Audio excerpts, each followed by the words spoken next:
I just want to let you know after that introduction, I'm now broke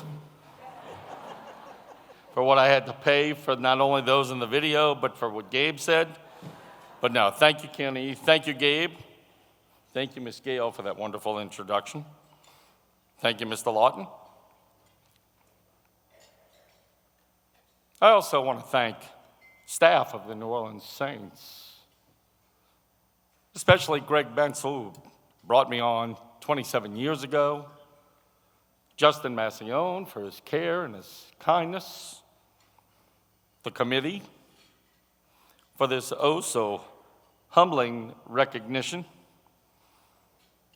And while I know that it's my name that appears there, as this recipient of the Joe Gemelli Fleur de Lis Award, I want you to clearly know that there are a lot of names that go in this award. Begins with family. And I hope you feel the way I do about family, because my family is so important. I'm going to start with a little history. You heard some of it. So if you think back in 2009, Gift had this rap song. Yes, I'm talking about a rap song. I didn't think that would ever happen in my life. That opened with the line, "People see me, but they just don't know."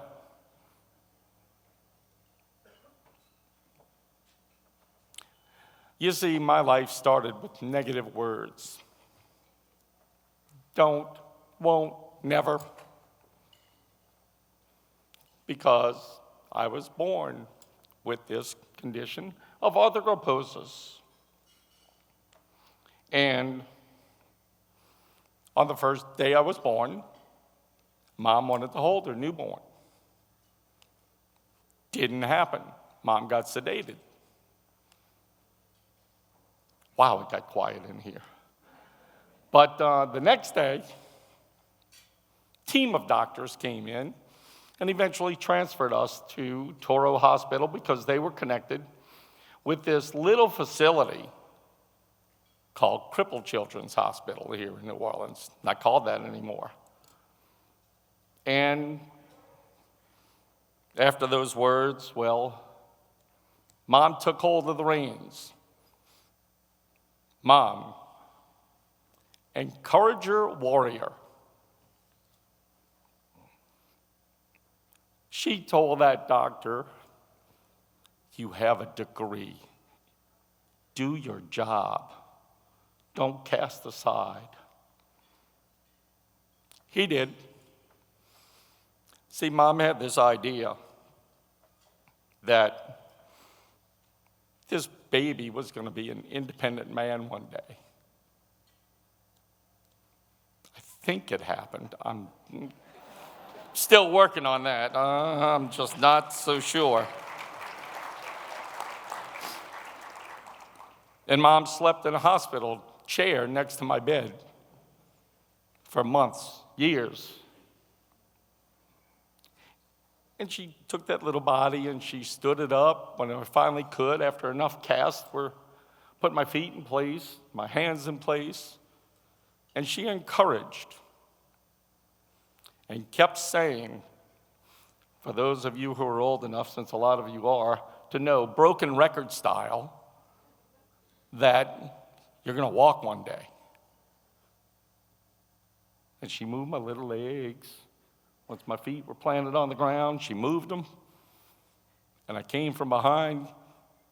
I'm trying to think what curtain it was from Let's Make a Deal. Curtain number 3, and that doctor was doing his rounds, and he dropped to his knees. I walked, and I became independent. Sometimes I got a little too independent, and so Mom brought me back to reality in her way. But that is Mom, encourager, warrior. Today's world, we use these words, buzz terms, inclusive, inclusion, inclusivity. But Dad had me as his bat boy and ball boy at Bunny Friend Playground, or as a man who's kind of a second father, not Bunny Friend, but Bonnie Friend Playground. And he had me as an assistant coach in American Legion Baseball, his announcer and scorer for Loyola. Dad involved me. He included me. That's family. That's what parents do. And then I've got 2 older brothers. And brotherly love was truly shown, if you know what I mean, when there's just 3 boys in the family. But they would play football with the neighborhood kids on that Orleans Avenue neutral ground. And I would sit on those Saturday mornings listening to my radio. Sorry, Drew, I was listening to Notre Dame football back then. But after the other kids went home, my brothers would stay to let me play. And I wanted to go home. I was tired. So they said, "Here, take the ball, go home." And they would look at each other and yell, "Tackle the man with the ball." And I would get mad. Sorry, Miss Gale, it wasn't a Saint player that I used to impersonate. It was number 41 from the Minnesota Vikings, Dave Osborne. He was my favorite running back in the late 60s. And that's what they did to me. But what word, if dad's is inclusive, mom's encourage? Well, David and Daryl, their word would be tenacious. That's what they gave me. Never give up. Bust your tail. Work hard. But now I get to needle my brothers and my dad a little bit, because as of today, I'm part of more halls of fame than they are.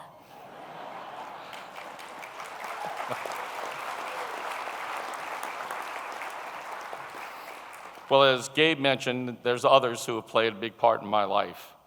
My 4th grade teacher, Miss Caldwell, she's the one who grabbed me and said, "You need to learn how to use this voice. You have a God-given talent." And even as a 4th grader, I was a God-fearing young man, and I still am. Plays a big part in our lives. And from there, a year or so later, I was 10 going on 11, and I walked up to that old wooden press box in Wesley Barrows Stadium, and I asked Furman Sims and Ronnie Gonzalez, "Can I announce my brother when he comes up to bat?" And they let me do it. And they said, "Finish the inning." And a year later, we got 6 games on a Saturday and another 6 on Sunday. You're taking one of the games. I was announcing, I was scoring the games. The players were all older than me. So if I didn't score it right, I was in trouble. Will Penicky, as you saw in the video, I went to his class at 8 o'clock on Tuesdays and Thursdays. Sometimes he said, "Oh, I might get home at 4 o'clock. There were times I went straight from the bar right to his class. And I had so much respect for Will, still do. But back then, so much respect that I left the drink in the car. Right. I wanted to share a drink with him, but he wouldn't let me. Lenny Van Gilder. We became friends working part-time for the Times-Picayune, and he brought me to USL. When I came home after my first hip replacement, "Good, you're here. You're my press box announcer for Tulane." And then I took over for him, as you heard him say, for the Sugar Bowl. And I've been doing that ever since. And then Greg Menzel called Lenny, "Who's your press box announcer at Tulane?" It was me, Greg. "Oh, I know who he is. I don't need an audition. The job's his if he wants it." And the Saints people have been wonderful. These are names. Names outside of family. Names, in my mind, who are on this honor. Another name that I've learned from working Tulane, Sugar Bowl, and the Saints games. Gail Latoul. Gail was on the stat crew from the very first season up until his death of cancer.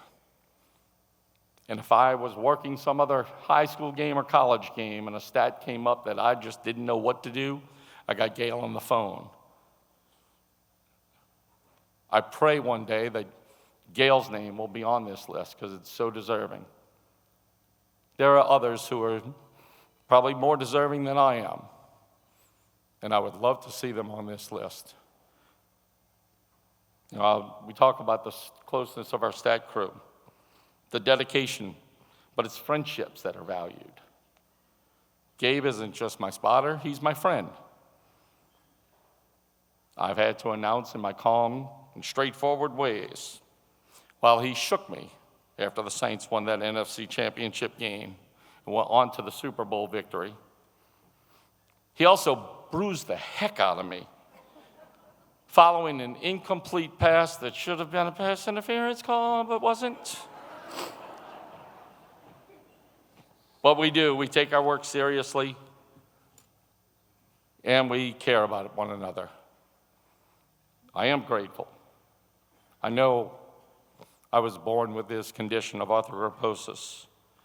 I've gained respect from former players, sitting down to dinner with Hokie Gajan, talking before a game, and Zach Strief said that I told him things that Al Michaels had told him. And Al Michaels is one of the most respected announcers ever in the history of televised football. Deuce McAllister and Bobby Hebert, I get to speak with them often. I've sat at pregame meals with NFL legends, Sam Huff, Sonny Jurgensen, Joe Theismann, and Deion Sanders, and listening to those men tell stories. This is a special honor. The passion of our players, coaches, and top executives work similar to the way we do.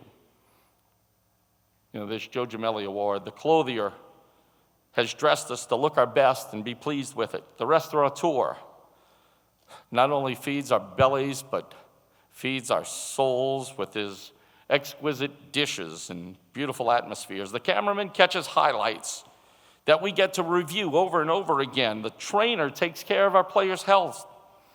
Public address announcer, and Mark is here today, leads the enthusiasm of the fans, give the team that dome field advantage.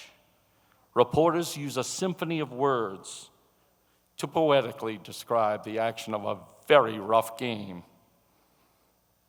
The musician calls fans with his trumpet.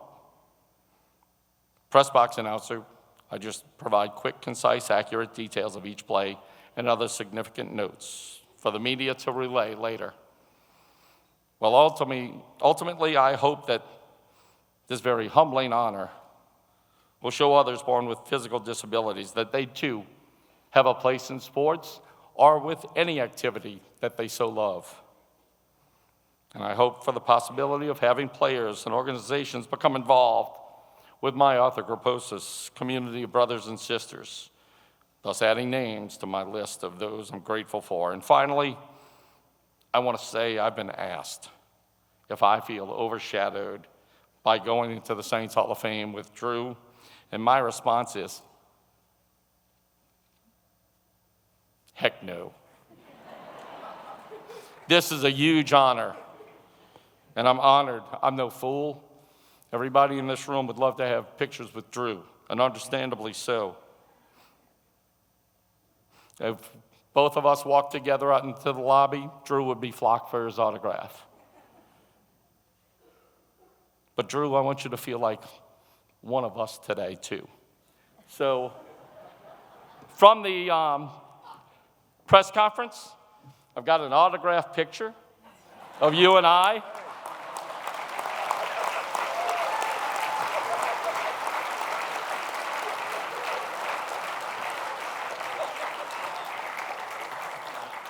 Saints forever is what it says on there. So thank you, Drew. And everyone, thank you, and Dick Aloris. Right here, buddy.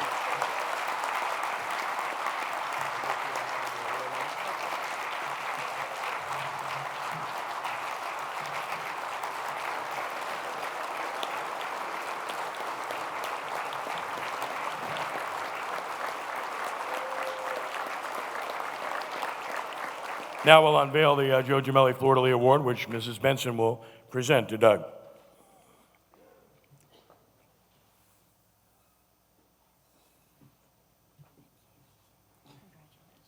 Thank you, Ms. Benson.